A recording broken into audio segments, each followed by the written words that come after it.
Hello, and welcome to part 10 of this RWBY fanfiction reading of I Scream by TheNeopolitan. This should be the last part, considering the fact that there's only 3 chapters left. And then there's the sequel, which we'll be doing, I don't exactly know how soon, but it's on my list over there, which means that there's a lot of things behind it. And not exactly that much in front of it. But it's a story I hadn't read yet, so that's kind of not exactly that great. But whatever. Eventually I'll get around to it. So, chapter 32. Let's go. I woke up to the sound of hushed whispers. I was still curled into Wolf's side, but his arm was with his arm wrapped around me. Raish and Bolt had woken up and saw us like that. "Aw, they're so cute," Bolt chuckled in a low voice. "They do make a good couple," Raish agreed. I hadn't opened my eyes yet, but I imagined that she nodded. "Should we wake them?" "No, we can give them a few minutes more. We can go eat and then come back if we need to," Raish decided, and they left the room. I smiled to myself and rolled over to face the wolf faunus. That's nice and spelt wrong. The movement caused him to stir and wake up. He blinked tiredly, still used to being asleep, until his eyes focused on me. "Good morning," I told him softly, ruffling his red hair with my hand. He dropped his head and put it on my shoulder. "Can we go back to sleep?" he groaned. I found his grumpiness adorable and let a soft giggle escape my lips before kissing his cheek gently. He blinked quick a few times before they widened in a wide grin spread across his face. "If you do that a few more times, it might wake me up more," he said, inching closer to me. I laughed loudly now and ruffled his hair. "Get up, you lazy bum." I pulled myself out of his arms and gathered up my clothes before leaving to change.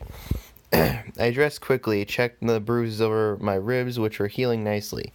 When I got back to the room, Wolf had dressed and was ruffling his hair so it laid neater. "Ready for breakfast?" I asked. He flashed me a fanged grin and replied, "Always." He took my hand, which was a foreign to me, but nice at the same time. And led me down to the dining hall. There we met Raish and Bolt, who teased us a little bit before we finished breakfast and continued to our classes. Despite everything, classes remained mostly the same, as if nothing had happened. To be honest, the boring rants and long lectures were not nearly as horrifying as what came after our final class was done with. After classes was training with Yang and the other members of Team RWBY. Before I fully understood what was happening, or before I could stop her, Yang convinced the whole group that I needed to practice taking control of my scary Neo mode, and that it just might be the only way to stop Nick's sleep slicer. "Yang, this isn't a good idea," I tried to reason with the blonde. "What? Are we going to have to wait until it's too late and you just snap one day?" she asked with attitude. I knew she was trying to do this for my own good, but still. "It is under control until I give it control. It's just that when I do, I can't get it back," I sighed. "How many times do I have to tell you that holding it back isn't control?" she asked, rolling her eyes. I looked around to my friends, waiting for one of them to back me up, but they couldn't come up with better excuses than I could. "It's dangerous," I said weakly. Yang scoffed.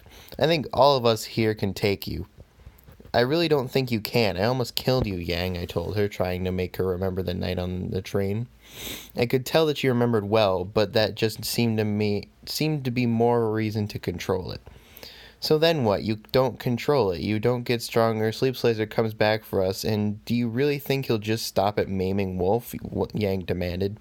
My eyes darted to Wolf, who tried to act like my old mentor coming back didn't scare him, but the twitch of his ears gave it away. The brown and pink of my eyes switched sides. I hadn't stopped to think about it like that. I had assumed that the biggest danger to them would be scaring Neo, but if Sleep Slicer did come back for me, then my friends, especially Wolf, would be his first targets. I closed my eyes and breathed deeply before opening them again and looking to Yang. "Okay," I agreed reluctantly. "How do you want to do this?" Soon enough, I was squaring off with Yang, just like we were about to spar, only our friends circled us at a safe distance, ready to jump in if I got out of hand. I prayed that they would be enough to stop me. Most of them had recovered. A few of them still had bandages, but each could still fight and hold their own. Yang stepped closer and raised her gauntlets. Maybe we should get Team Juniper here too, I said, cautiously matching her pace, only stepping backwards. Oh no, you're not wiggling your way out of this now, she smirked at me before she rammed her gauntlets together and lunged at me. Yang and I clashed, with almost the same strength and determination as we had that day on the train, only with a bit less enthusiasm on my part. Yang attacked with a flurry of kicks and punches, and I defended myself. We had both improved since our first fight, Yang especially. I stopped simply defending and went on the attack. I had to make sure that she could handle me before she tried taking on Scary Neo. Each of us landed our fair share of blows on the other. I fought close to her before trying a similar maneuver to the one that I had used to knock her out before. I stepped up onto her and grabbed her arm, ready to use my momentum to throw her, but she saw this one coming. As I swung up, she grabbed my leg instead of pulling back on my arm as she had before. As I brought my legs down to catch myself, she landed first, firmly planted her feet, and used my own momentum to throw me. I opened my umbrella to slow myself and landed in a crouch a good distance away. She had almost thrown me into the cement wall. I stood, twirled my umbrella, and smirked at her. Instead of grinning furiously mad like she used to, she grinned back. For a brief moment, we just looked at each other, impressed by the other's abilities. Yang fired a few shots at me and lunged. I blocked all but one of the blasts, which knocked me back almost an arm's length away from the wall, giving Yang the opening she needed and not leaving me with a lot of room to move. She shouted and attacked. Fortunately, that gave me the opening that I needed. She aimed a fist at my face, quickly readying her other fist to follow. I leaned backwards to dodge. At the same time, I grabbed her attacking fist and yanked myself backwards as if to do a handstand, narrowly avoiding the wall. While I did, I wrapped my legs around her hips and pulled her back with me. The only place for her to go was into the wall. I rolled away as Yang collided with the solid concrete with enough force to crack it. Yang! Ruby called out worriedly. I stood up, my eyes widening as Yang crumpled to the ground. For a moment I was terrified that I had overdone my attack, that I had seriously hurt the blonde. Before I could move to her side and see if she was okay, she rose to her feet, facing the wall. With a snarl, she turned to me, her eyes burning red. This was it, my chance to test myself. Yang was ready, practically on fire with rage. I took a deep breath, allowing those strange feelings and lust for blood to seep into me, to consume me, to twist who I was until I was practically someone else entirely. I changed the color of my eyes and allowed a wicked grin to creep onto my face. As I looked around with one pale white eye and one pink eye, I saw everyone but Yang shrink back a little with surprise or fear, or perhaps a mixture of both. To be honest, their responses delighted me, but I couldn't be bothered with them now. My eyes rested on my target, the blonde with burning eyes. Both of us had thrown out the parts of us that thought too much and that tried to figure out the opponent's strategy, and acted mostly on instinct. Yang now had increased strength, much more strength than I had, but I also had increased speed and unpredictability. The next part of the fight was so fast and intense that it happened in a sort of blur. Yang attacked with a powerful force, using a combination of blasts, punches, and kicks. I dodged most of them, returning each with an attack of my own. Even if one of their hits connected and sent me flying back, I always kept my balance and attacked right back. I grinned wildly at the fight. It was so intense, such a rush. We were terribly well matched at this point. Breath was harder to catch, but we kept up the crazy pace, each waiting to see who would wear out first. But she had something this time, a conscience. I flashed her another grin and moved our fight just a bit closer to the circle of friends that was still around us as they tried to figure out what they would do if either Yang or I got out of hand. They hadn't realized it, but I was already past that point. As I glanced around the circle, they were a blur. I didn't see my friends. They just were. They could be potential targets, potential enemies, or in this case, tools to use against my opponent. I became excited as an evil plan drifted through my thoughts. Then I used a part of my semblance that they hadn't really seen, and that I hadn't gained complete control of. The normal me was so used to trying to keep everything pent up inside that she didn't dare experiment She didn't dare experiment with it when I wasn't in check. So it was something that I needed to practice. It was the power of illusion. As I flipped out of the way of Yang's next punch, I activated it. I left a mirror image of myself standing as I moved unseen out of the way. This mirror rested her hand on her hip and her umbrella on her shoulder, antagonizing Yang with another grin. I didn't leave this copy just anywhere. I had strategically placed it just as Sleep Slicer had taught me. Yang didn't notice the switch, and neither did the others. Yang growled again and aimed another powerful blow with her fist and her gauntlets at what she thought was my face. The illusion shattered and faded away, revealing Ruby standing directly behind it. Everyone, including the girl with the red hood, realized it was too late. Yang's fist collided with her little sister's cheek and knocked her down with a force that cracked the floor. "Ruby!" Yang shouted, her eyes widening and turning into a horrified and confused lilac. She knelt down by her sister, who wasn't moving. Everyone was frozen in shock for a moment, and I had just started to realize what I had done. I could feel the guilt rising inside me as my pink eye began to fade to a white. I took a step towards the sister, starting to come back to who I was. The others must have thought that my advance was meant to be another attack. They lunged towards me, and my scary Neo part took over again, forcing my emotions away deep down inside of me as I defended myself. Wolf and Blake were the first to reach me. Wolf attacked first. If I had been completely me, I could have seen the pain that flickered in his eyes. But no matter what I was feeling, I knew that Wolf would never seriously hurt me. So I knew what his first move would be. He tried to stun me with the blunt curve of his axe, which I narrowly avoided. The force of it was headed for Blake. The movement too fast for Wolf to pull back. Blake's amber eyes narrowed as she leapt backwards, leaving a rock copy of herself behind. The axe embedded itself into the stone. I jumped up on the handle and swung myself, kicking Wolf in the jaw and knocking him back. The stone crumbled away, and the real Blake attacked with her blades. I knocked her with my umbrella, and she lunged forward to kick. I caught her foot and swung into Weiss, who was trying to use one of her glyphs. They both fell back into the one that was... okay.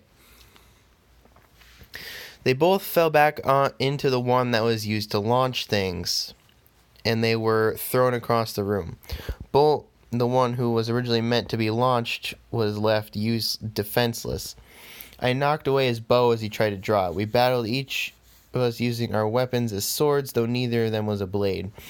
He managed to knock my umbrella to the side, but I grabbed his bow and pulled them forward so his gut collided with my knee. He collapsed into me, and I let him fall to the side. Raish charged me, holding her daggers in her hands instead of throwing them, not wanting to hurt me too badly. We collided too, but Raish's fighting talent was usually from a distance. It wasn't long before I threw her to the ground too. I stood over everyone triumphantly, my hand drifting to the handle of my umbrella as I debated what else I could do and who should be first. I looked over them, none of them wounded too badly and struggling to get back to their feet. Bolt was checking on Raish. Blake was holding up Weiss. I noticed that Yang was still leaning over Ruby, who was starting to wake up. As I looked around at them, looking after each other, the fire inside me began to die. I didn't want to hurt them. They were my friends. My eyes drifted to Wolf, back on his feet and clutching his arm, watching to see what I would do. I turned to Yang and Ruby, who was coming back to her senses. I stepped towards them, not sure what to say. I trailed off. Yang helped Ruby into a sitting position. "You're back to normal, right?" Ruby asked cautiously. I blinked in surprise. She was right. I was me again. I had stopped. I looked around to make sure I hadn't killed anyone. Everyone but Ruby groaned and got to their feet. They were a little bruised and sore, but everyone was fine. "Yeah, I guess so," I said softly. "I am sorry about what I did." Ruby chuckled. "Yeah, that was a dick move, but hey, you pulled through it. Good job." She cheered like a kid, and Yang pulled her to her feet. "See," Yang said, punching me not so gently in the shoulder. "I told you it wouldn't be a problem. Way to get some control." The groans and scoffs from the group said that they wouldn't say that there was no problem with what happened, but everyone was okay enough to joke about it, so it could have been worse. I don't know if I'd call that control, I told her, but I'm getting there. You'll get it soon enough, Blake sighed. Who's up for round 2, Yang cheered, fist pumping in the air. The group collectively groaned. We gave it a small break before trying it a few more times. After each attempt, it took less and less of an effort for me to control myself. By the end of the night, we had gotten to the point where I could safely call Scary Neo under control. It was to the point where I was sure that even in Scary Neo mode that I wouldn't go after my friends. I wasn't quite sure if I would hold the same restraint against people that I didn't have the same connection with, but that wasn't something that we had time to do tonight. We did have class in the morning. We were all headed back to our dorms when someone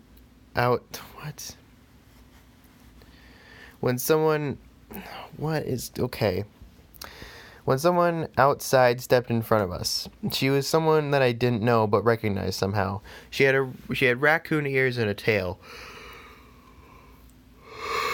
Wow. She was dressed in a dark gray and black stealth gear and wore a mask around her eyes. Despite her suspicious outfit, she stepped into the path cautiously, clearly not used to drawing attention to herself. Her long black hair was pulled back into a bushy ponytail. Neopolitan, she said. And I stepped into the front of her group, the others tense, ready for trouble. Yes, I asked her. I am Bandit, she told me, her tail twitching nervously. A famous thief, I remembered, taking on a business-like tone. I had seen her score and had nearly taken her on a mission back when I was a henchman, but I had chosen to take Wolf instead. What do you want with me? No trouble, she assured me. I have information for you. She pulled out a manila file and handed it to me. From whom? I asked. The librarian sends thanks for handing over the man and woman that were following you. He found a bit more information than your people did. He has done a bit more digging since then and is repaying the favor with whatever is in that file, she reported. I looked over her. She seemed innocent enough. The librarian didn't get out much and sometimes recruited others to retrieve, or in this case, send information. Plus the file was marked with a symbol. Send in my thanks, I said. But when I looked back up from the file, she was gone. The envelope was sealed, and everything seemed legit. Who was that? Weiss asked, crossing her arms. Bandit, and from what I remember, she is as honest as thieves come, I replied, scanning the file's contents. What is it? Raish asked as I froze. I looked back up to the group, disbelief written on my face. Sets of coordinates, one of them leading to a giant bomb, the other the one that the White Fang built, and the other to Nick's sleep slicer. You're sure? Wolf asked anxiously. I nodded and showed him a photo of Sleep Slicer, obviously taken by a spy. The timestamp showed it being only a few hours ago. On it was a quick handwritten message saying that we probably didn't have a lot of time before he moved, and that the bomb was currently being moved to its target. And it's the librarian's handwriting, I confirmed. This was real, and we didn't have much time. What do we do? Yang asked as the group looked to me. I think I have a plan, I told them. But we have to move fast. And that's chapter 32, which took way too long, but it was an extremely long chapter. So, chapter 33, I am kind of debating whether we will actually get this done in one episode. Whatever, okay.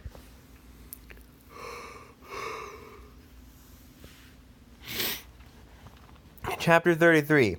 We didn't have any time to waste. We quickly prepared to split up again. Only this time we weren't going to break up our teams. Team Rainbow would come with me to try to take down Sleep Slicer, possibly for good. We would probably never get a chance to catch him off guard like this ever again, and it was only a matter of time before he came after me and my team anyway. Team RWBY would be in charge of stopping the bomb. If they failed, many would die. Because Team RWBY's mission was so important, we were also going to give most of the file to Team Juniper to show to Ozpin and General Ironwood in hopes that they could get there if Team RWBY should fail. My teammates and I quickly boarded a bullhead and prepared to depart. Luckily, Raish had good piloting skills. I stood next to Wolf as the aircraft began to ascend and stared out. Yang gave me an encouraging nod before she and her team ran in the opposite direction. I sighed and leaned against Wolf. Are you sure are you going to be ready for this? He asked softly, wrapping his arm around my shoulders. I have to be, I told him. He said nothing and rested his head on top of mine. Even though he was silent, I could tell that he was just as afraid as I was. Scary Neo in control or not, I wasn't sure that I would be strong enough to defeat the man that had taught me everything that I knew. Bolt looked back at Wolf and gave me an encouraging nod.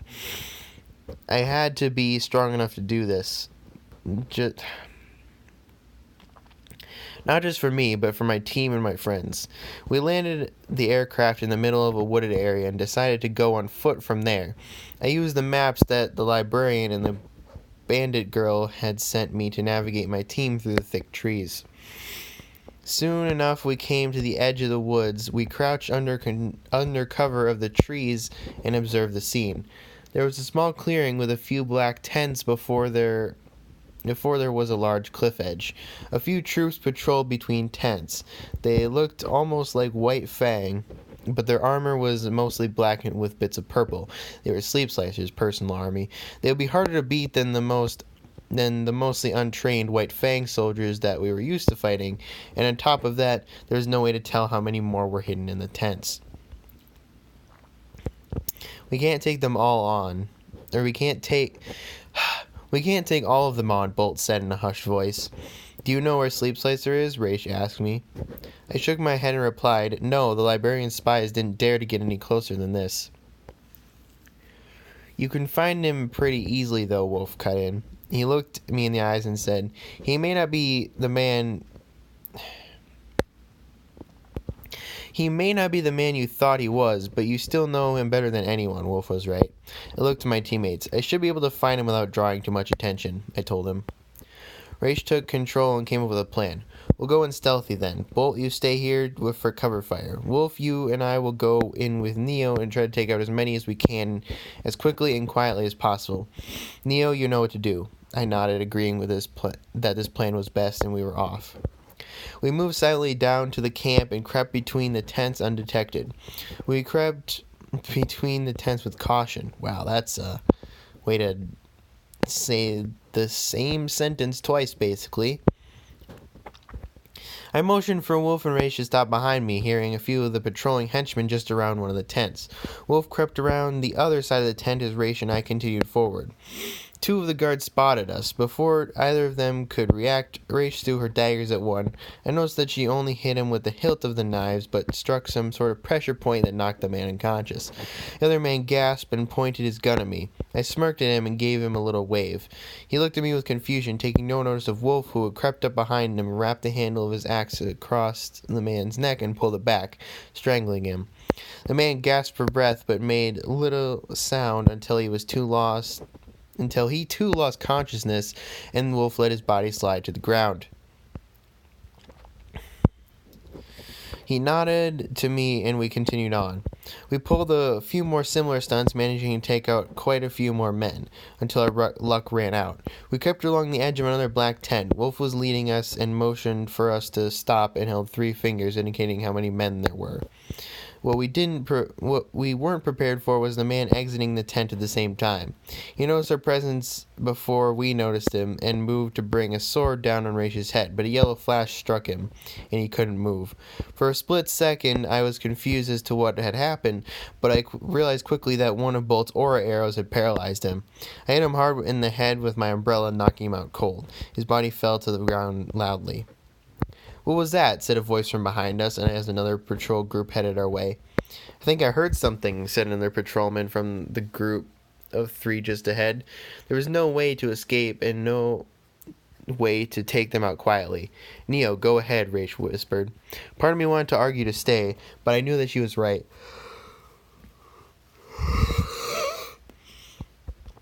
Wow. I nodded my head, listening to our team leader. She and Wolf could handle themselves, plus Bolt was watching closely. I opened my umbrella and teleported some distance away. The thing that I really didn't like about teleporting to a place that I can't see like that is being aware of my surroundings. I barely managed to duck behind a pile of crates as another trio of patrolmen heading towards the commotion that Wolf and Raish were creating. I could hear a couple of people shouting and shots firing, but I kept moving. I needed to find Sleep Slicer soon, or the whole camp would corner Raish and Wolf, and it wouldn't be it wouldn't be long after that someone would find Bolt too.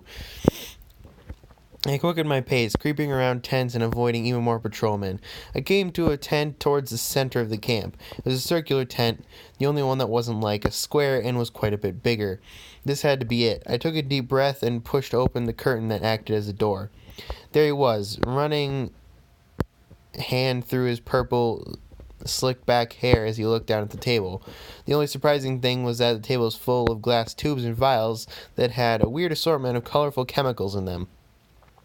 Just for a moment, I caught a glimpse through the mask of confidence that he had always taught me to wear. He was genuinely surprised to see me. He quickly held up a beaker in his hand that held a sort of orange liquid that seemed to glow. "So you managed to find me. I should have known. I did train you after all," he told me with a smug smirk.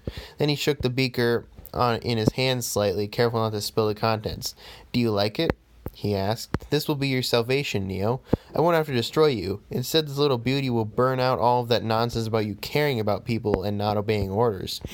I glared at the vial curiously. How the heck could a bunch of chemicals do that? Burn out everything that made me care? That made me feel? What? That made me feel. All that would be left was scary Neo. I eyed the substance warily as Nick began to laugh. "Don't worry about your pretty head just yet, darling. It's not quite finished. I suppose that means that you're going to attack me now. Pity." He sighed and he set the orange liquid carefully on the table and picked up his umbrella. I watched him carefully, but he glanced back to the table. Nick could kill me and my friends, but whatever that substance was could unmake me and have me kill my friends. So which should I attack first? "Oh, and you might want to hurry. I got quite a few friends on this base, and I'm not quite sure how long your friends can last against them," he smirked. It was amazing how much that one simple and harmless gesture could really piss someone off. I gritted my teeth and charged at him.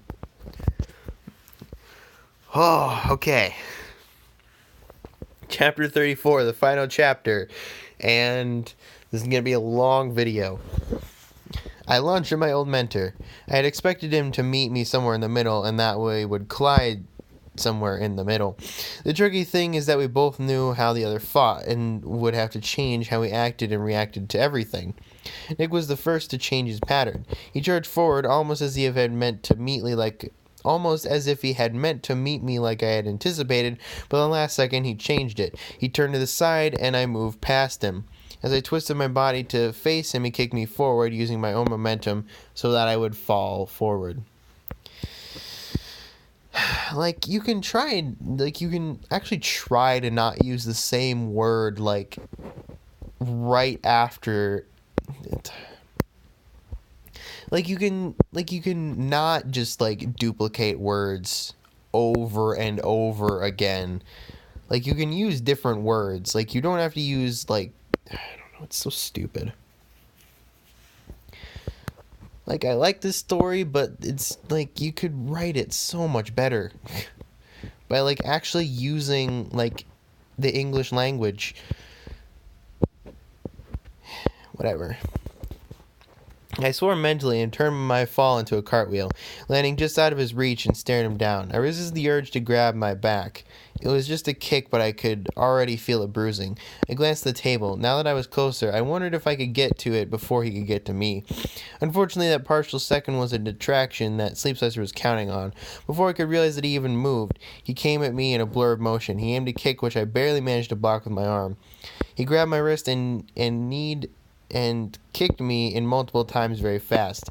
All that I could do was let my body be jerked around by the impacts and fall to the ground when he released my wrist. I grabbed my sides and rolled away in antagonizing pain. He had done more damage to my cracked ribs. He clicked his tongue at me in disappointment. "Neo, Neo, Neo," he sighed. "You really let yourself go. You used to be such a good fighter, such a good little henchman, but then you had to go and let those silly feelings get in the way."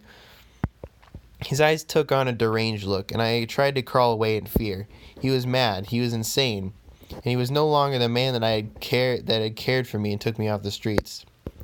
"I haven't let anything go yet," I managed to spat through clenched teeth. Yeah, that's how grammar works. I took a deep breath and concentrated. Control. I let my concerns go. I let my fears go. I let the feelings for my old mentor and friend go. My emotions melted away, and I was her. I felt the slow but manic smile creep across my face, and I tilted my head to the side.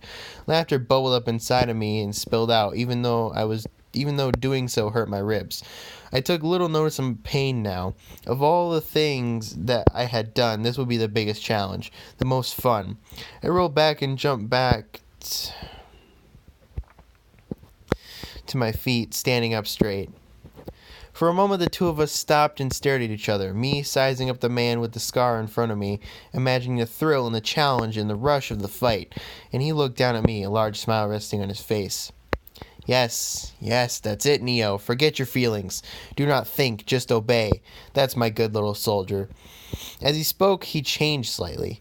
Anger that his project had been a failure was replaced by pride, and maybe, if I had been my normal self, I could see that he cared.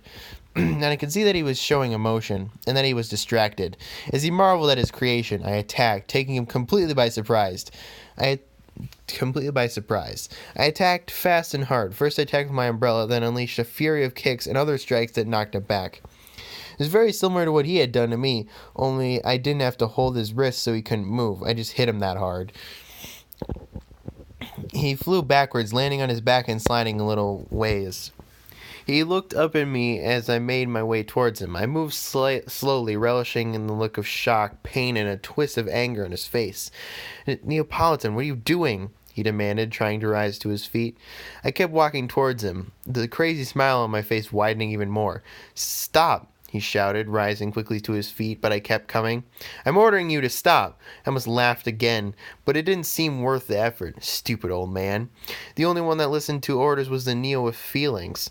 This part of me, the one that was crazy and wild and free, I completed missions. They may not have always been the missions that others wanted, but they were the ones that needed to happen.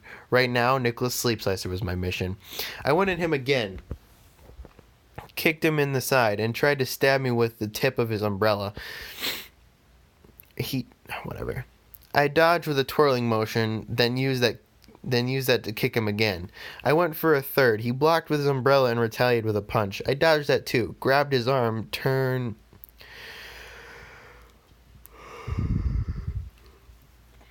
to face the other direction, and pulled him over my shoulder into the ground just a little ways away.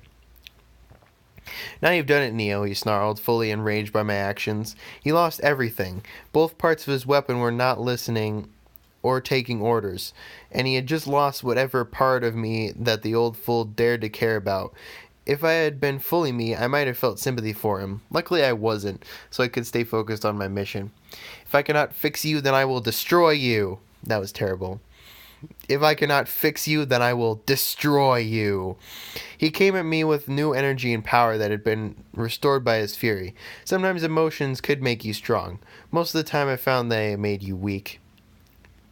He flicked open his umbrella and pushed a button that was on the handle.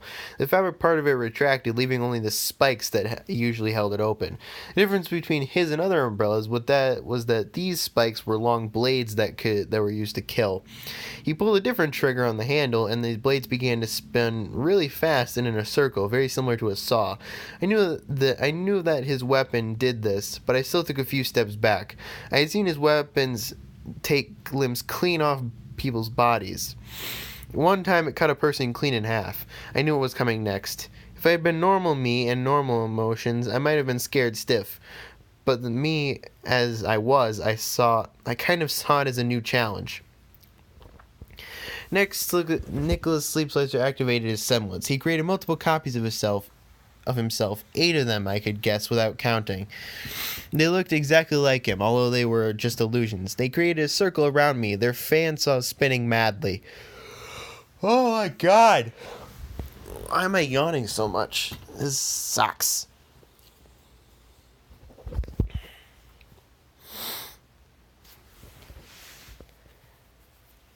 Like, I easily got 8 hours of sleep. Okay, maybe not, but I don't know. Guess it's just mornings. Okay. It created a circle around me, their fan saws spinning madly. It was impossible to tell exactly which one was which.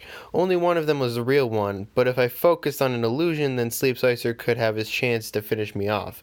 He laughed loudly, the sound like a madman's cackle, as he began to move forward, the circle around me beginning to shrink.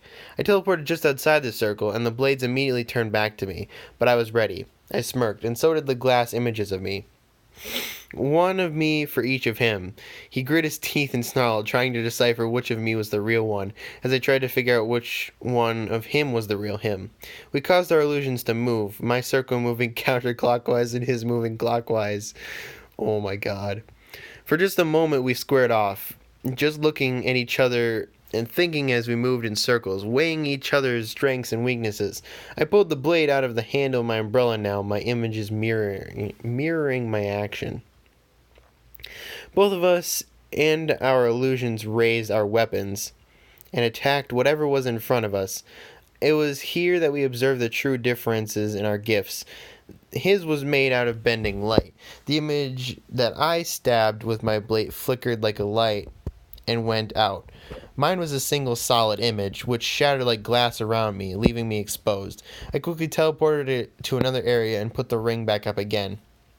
He chuckled darkly and created another vision of himself. I kept notes of where this one was as we spun in circles again. We paced around and finally stopped, then attacked. My blade went forward, then collided with his saw, causing sparks to fly. I quickly used my blade to hit, I guess, his spinning ones, to the side, so I could land a solid kick to his gut and flip backwards a good distance for him, so he couldn't charge me before I could react. Both of us were breathing heavy now. Both our movements, our wounds, and use of semblance had weakened us, but it did nothing to weaken our sense of determination.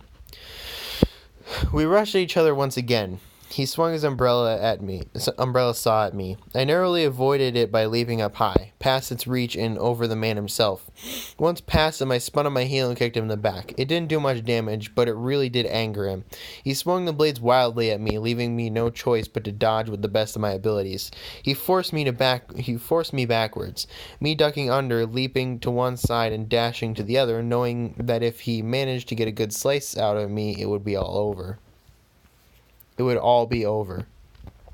He backed me into some crates, which I hadn't been expecting, leaving myself open. In a rage, he miscalculated the length of his umbrella handle, moving it to slice my head. I dodged as best as I could, but he still got me. I cried as the blade left a gash just over my eye. It wasn't bad, considering, but blood still gushed down my face in large amounts and dripped all over the floor. I fell to one knee and dropped the main part of my umbrella, clutching my forehead as blood spilled down my face. He snarled something that sounded like laughter and swung again. I came to my senses and rolled back just in time. His saw went through the crates that had stopped me, which had been filled with fire dust. They exploded, the force throwing Nick back and causing everything close to it to catch fire. This also included the tent himself. Sleep Slicer was thrown into the chemicals that he'd been working on when I had walked in. The vials shattered, the most important one being the one that would change me. A few of the other chemicals burned patches of his skin like acid. He screeched angrily, not because he was being burned, but because the serum he had worked so hard to create was ruined. "Now look what you've done," he howled in anger. I could barely see through my one eye as blood kept dripping in it. I kept my hand firmly clasped to the cut, keeping the eye underneath it closed and trying to watch the madman with one eye. I was becoming desperate, barely able to see with nothing but my small handle blade against a saw with long reach. I didn't have time to think of some brilliant plan as he lunged towards me again. I could only act on instinct now. I crouched my knees, preparing to leap over him like I had the last time. But he would be expecting that I realized as he was very close now. I changed what little of my mind I had made up and ducked underneath the spinning blades. The distance had been so close that it had cut my coat tail. As I moved downwards and past him, I cut his leg with my little blade. It caused me to fall to the ground behind him, but it didn't only cut him, but it tripped him too. He lost his balance and fell forward, both of his hands reaching out to catch himself. He released the lever that caused the blades to spin, but they were still blades. He fell on top of them, and the blades ran through his chest. I barely had time to see and process what had happened. I was growing dizzy from blood loss. I could barely make out his last few dying breaths as he choked on his own blood. I watched his body convulse from the floor where I had fallen. I was too weak now to stand. Neo, Wolf's worry-filled voice shouted through the madness around me. I looked up with my clear eye, its color turning pink as I saw him and my teammates rush into the tent. We have to move now, Rach was saying as Wolf scooped me into his arms. Bolt used his bow to shove the burning tent flaps aside so we could get out. Cool air surrounded me as he set me gently down to the ground outside. Wolf took my hand away from the bloody gash above my eye so Rach could look at it and clean it. I'm fine, I panted in exhaustion. I knew I would be fine with a few stitches, and my aura had time to work his magic. Sleep Slicer, he's... Yeah, we saw him, Wolf said gently, so I wouldn't have to finish my sentence. The guards? I huffed, still out of breath. We took care of them, Raish assured me. Yeah, victory for Team Rainbow, Bolt cheered as the burning tent just behind us collapsed in the ashes. I rolled my eyes, but a smile came to my face anyways. Things could have been a lot worse. The bomb? I asked, my eyes widening as I remembered. Team RWBY stopped it before it went off, Wolf said with a grin. Cinder and the others? I winced, and as the cleaning stuff that Raish was using began to sting. She tensed slightly and said nothing, so I already knew the answer, and Bolt said, They got away this time. Hey, I said, grabbing Raish's arms lightly. We'll get her, I promised. A grin appeared on her face as she retorted, Not until you're healed. General Ironwood's men arrived shortly after. They arrested all of Sleep Slicer's minions, and I was loaded onto an aircraft so a nurse could stitch me up and our team could be flown back to Beacon.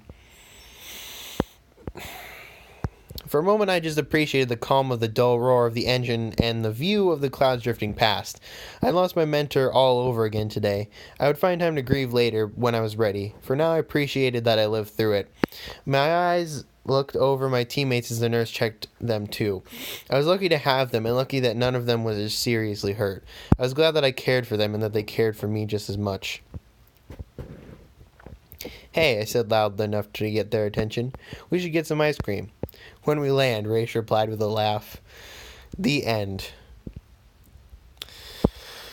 Whew. And it's over. That is Ice Cream by the Neopolitan.